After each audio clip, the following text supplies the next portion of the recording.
Lagi kontak senjata.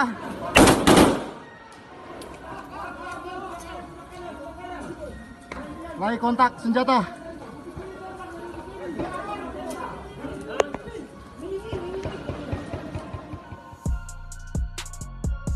Akhir-akhir ini, kita seringkali mendengar bahwa KKB Papua sangat gencar melaksanakan serangan terhadap anggota TNI Polri yang sedang menjaga pos pengamanan.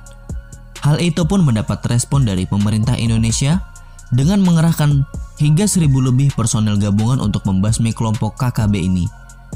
Beberapa waktu lalu, sempat beredar video yang menunjukkan bagaimana anggota KKB lari tunggang langgang karena posisi mereka ketahuan oleh drone yang dikerahkan oleh TNI. Pertanyaannya, mengapa hanya diintai anggota KKB tersebut, bukannya bisa langsung diserang dengan drone?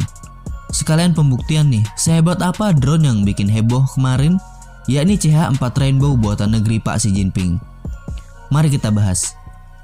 Posisi kelompok KKB yang berada di lereng-lereng gunung tentu sangat sulit untuk dicapai oleh TNI. Maka dari itu, TNI mengerahkan drone untuk memantau posisi mereka. Apabila sudah ketahuan di mana koordinat mereka berada, barulah pasukan organik TNI Polri bergerak menghancurkan kelompok KKB tersebut. Salah satu penyebab mengapa kita tidak bisa menggunakan drone yang kita miliki untuk menyerang KKB adalah permasalahan terkait isu HAM.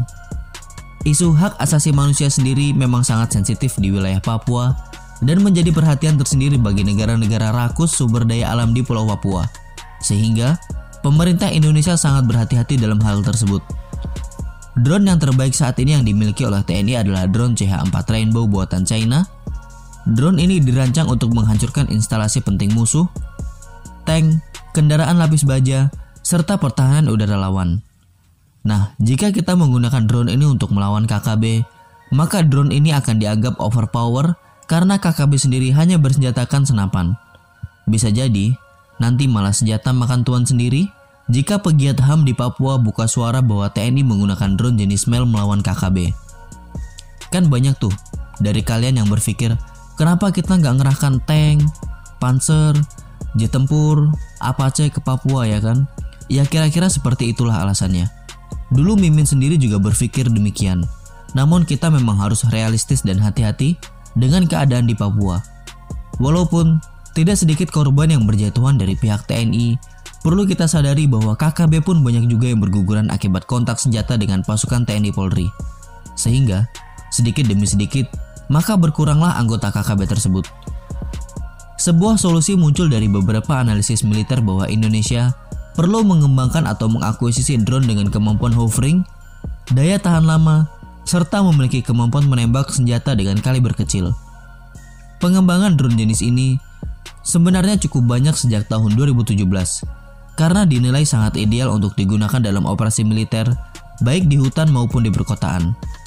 Namun sayangnya, sampai saat ini belum ada kabar bahwa industri pertahanan dalam negeri atau institusi baik milik BUMN atau BUMS yang mengembangkan drone tersebut. Dari sekian banyak drone sejenis yang dikembangkan oleh banyak negara saat ini, ada 2 drone yang cukup terkenal, yakni drone Tikat buatan Robotics dari Amerika Serikat dan Songar buatan Asis Guard dari Turki. Kedua drone ini tidak jauh berbeda, masing-masing dilengkapi dengan dual kamera di bagian pilot dan senjata, serta stabilizer gimbal yang dapat menstabilkan drone pada saat penembakan.